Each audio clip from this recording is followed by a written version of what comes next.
Why did your grandmother's aloe live 30 years on a sunny windowsill, while yours barely makes it 3 months? Here's the part nobody tells you. When your aloe's leaves go thin and wrinkled, your first thought is, it needs water, fast. But that wrinkle isn't your plant dying, it's your plant surviving, doing exactly what it was built to do. Today, I'll walk you through the simple biology your grandmother knew by heart. The 4 reasons her plant outlived yours by decades. And reason number 2, that's the one that flips everything you've been told about watering. So if you've ever felt like a plant killer, like no matter what you do, it just slowly gives up, take a breath. It was never you, it was the advice. Your aloe isn't fussy. It isn't hard to grow. It's built to thrive on a little neglect. The good kind. The kind your grandmother gave it, without even thinking. And just so you know where this comes from, I've gathered the research, the plant science part, that most care guides skip right over. I'm no master gardener with 40 years in the dirt. But once you see this science, everything clicks. Here's what we're covering. 4 reasons. 4 simple pieces of biology. 1. The water tank inside every aloe leaf. 2. The desert clock, and why your watering schedule is probably backwards. 3. The winter rest, when wrinkled is exactly what you want to see. And 4. The grandma variable, the little things about her home that did half the work for her. Let's start with the leaf. Reason 1. The water tank leaf. Push the word sponge right out of your head. An aloe leaf isn't a sponge, it's a water tank. Snap one open and you'll see it. That thick, clear gel. That's stored water. The plant keeps it on purpose, saved up for the dry stretches. In fact, most of that leaf is nothing but water storage tissue. The skin is thin. The inside is a reservoir. That's by design. Out in the wild, an aloe might wait months between good rains. So it carries its own canteen everywhere it goes. There are 3 parts working together. On the outside, a waxy skin. Think of it as a seal. It locks water in, so the leaf doesn't dry out. Run your thumb across a healthy leaf, and you'll feel it, smooth, a little waxy, almost cool. That coating is the plant's raincoat, worn on the inside. It keeps the water from sneaking out. Inside, special cells packed with water, like rows of tiny balloons. When the leaf looks plump and green, those balloons are full. When it looks wrinkled, they're deflating. On purpose. The plant is drinking from its own storage. And here's the beautiful part. Give it a deep drink once the soil is mutually finally dry, and those wrinkles smooth right back out. Often within a day or 2, the balloons refill. The leaf plumps up. No harm done. That's a plant that knows how to take care of itself. And right at the surface, there are tiny doors. Scientists call them stomata. Here's where it gets interesting. Your lawn opens those doors all day long to breathe, and it loses water the whole time. Aloe does the opposite. It keeps the doors shut during the hot day. It opens them at night, when the air is cool. There's a fancy name for this. It's called photosynthesis. But you don't need the term. Just picture it. Your aloe works the night shift. It breathes after dark, and it rests through the heat. That's how a desert plant survives where almost nothing else can. Here's why this works for you. That tank wants to be slowly emptied, then refilled. Not topped up every few days. When you keep the soil soaking wet, you're fighting the one thing your aloe does best. So the leaf goes thin, you panic, you water more, and that, right there, is the exact wrong move. Hold that thought, because it brings us straight to reason 2. Now here's the fear I hear most. If the aloe drinks from its own tank, doesn't it run dry? Won't it just shrivel up and die? Short answer, no. And the reason why is the most important thing in this whole video. It all comes down to timing. The desert clock. Let me show you. Reason 2. The desert clock. Your aloe doesn't want to be watered on a calendar. It wants to be watered by need. There's a difference, and it's everything. In the growing season, spring and summer for most of us, here's the rule. Water deeply. Then wait until the soil is bone dry. All the way down. Not a little moist. Bone dry. For most folks, in a normal room around 65 to 75 degrees, that's about 2 to 3 weeks between drinks. Not every few days. 2 to 3 weeks. That's it. Water deep. Let it dry. Then wait. The waiting is the part everybody gets wrong. And checking is easy. No special gear. Just push a finger into the soil, an inch or 2 down.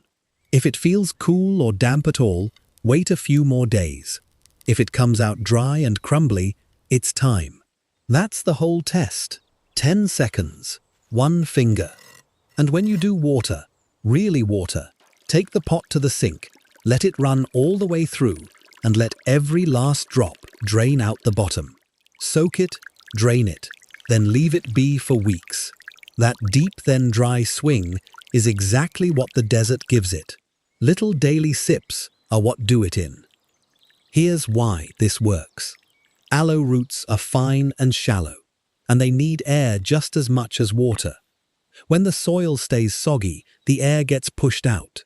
The roots can't breathe, and in just a couple of weeks of wet feet, rot sets in. So here's the real story. Overwatering is why most home aloe plants die. Not underwatering, overwatering. By most counts, it's behind the large majority of succulent deaths in the home. So that fear, will it run dry? No. The soil still holds water through those weeks. The roots still sip. The leaf just doesn't have to hoard. It lets go of its reserves slowly, the way it was meant to. You know, a viewer wrote in last winter to tell me something. She'd been watering her aloe every Sunday, like clockwork, for 2 whole years. 2 years of watching it slowly fade. So she stretched it out, once every 3 weeks instead. In her words, it perked right back up. Same plant, same window. She just stopped drowning it. Reason 3. The winter rest.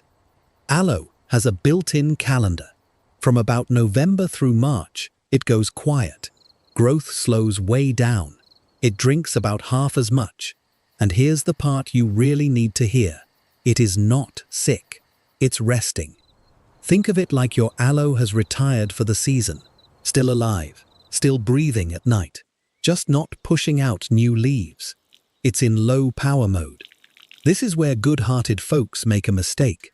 They see the plant slow down. They worry, so they water more, trying to help. But the plant wants less help right now, not more. And that extra winter water has nowhere to go. The plant isn't drinking it. The soil just sits there, wet, for weeks. And cold, soggy soil in winter is exactly where rot gets started. So the kindness backfires. The very plant you were trying to save is the one you put at risk. So in winter, stretch it out. Every 4 to 6 weeks is plenty. Longer if your house runs cool. If your aloe sits in a window that dips toward 50 degrees at night, it's barely sipping at all, like a sleeping person taking the smallest breath. And this is when you'll see those wrinkled leaves again. In winter, wrinkled is normal. The plant is living off its reserves because it's resting. You're not failing it, it's doing exactly what it should. Here's the thing, dormancy isn't a problem to fix. It's a strategy. Aloe has used it for thousands of years, out in deserts where the water disappears for half the year. Your plant is built for this rhythm. Now, one honest word of caution. Wrinkled and firm is just fine. But if the base of the plant turns soft, mushy, or dark, that's something different. That's rot, and rot comes from too much water, not too little. So remember it this way. Firm and thin, relax. Soft and mushy, act. Reason 4. The grandma variable. the one that ties it all together. So why did her aloe live 30 years? 3 things, and none of them are fancy. First, her pot. It was clay, terracotta, maybe even a little rough and old. And clay breathes. It's full of tiny pores. Water seeps into the walls and evaporates out the sides. A terracotta pot dries 2 to 3 times faster than plastic. So even if she poured a little too much, the pot forgave her. Plastic traps every drop. Clay lets it go. Second, drainage. That old pot had a hole in the bottom. No exceptions. Water in, extra water out. No hole means water pools down at the roots, and that's the end of the story. She didn't overthink it. Hole in the bottom. Done. Third, her house. Old homes weren't sealed up tight like ours are now. They had drafts. The air moved, so the soil dried out faster, all on its own. Even a heavy hand with the watering can had a fighting chance to dry before any harm was done. And honestly, there's a fourth.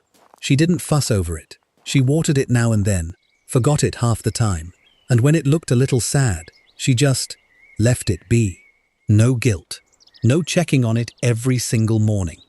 Maybe you remember a plant just like that, on a kitchen sill or a back porch step, the same aloe, year after year, while fancier plants came and went. Nobody babied it. Nobody read it a care guide. And somehow, it was always just there. Here's why this works. You don't have to rebuild a 1950s farmhouse to grow a beautiful aloe. You just borrow the mindset. Less is more. A little benign neglect. And that word benign matters. It's not cold or careless. It's the opposite. It's trusting the plant to do what it already knows how to do. So let's bring it home. 4 reasons. That's the whole thing. 1. The water tank leaf. A waxy seal, balloons full of stored water, and little doors that open at night. 2. The desert clock. 2 to 3 weeks in summer, bone dry in between. And remember, overwatering is the #1 killer, not the other way around. 3. The winter rest. Stretch out to 4 to 6 weeks, and know that wrinkled in winter is a good sign, not a bad one. And 4. The grandma variable. A clay pot, a drainage hole, and the good sense to leave it alone. And 3 quick mistakes to skip while we're here. Don't water on a fixed calendar. Don't use a pot with no drainage hole. And don't panic the moment a leaf goes a little thin. So here's what I'd love for you to do. When you get home, go look at your aloe. Really look at it. And if the leaves are a little wrinkled, if it's been a couple of weeks, if it's gone quiet for the winter, say this to it. You're not dying. You're surviving. And I finally understand you. Because that's the truth. That little plant on your sill, the one that's been making you feel guilty for months, it's been trying to tell you something the whole time. It was never asking for more. It was asking for a little trust. Your grandmother knew that. Not from a book, just from years of letting a tough little plant be tough. So water a little less, worry a lot less, and let your aloe be what the desert made it. It'll likely outlast just about every other plant in your house, and maybe, like hers, stick around for decades. Happy gardening.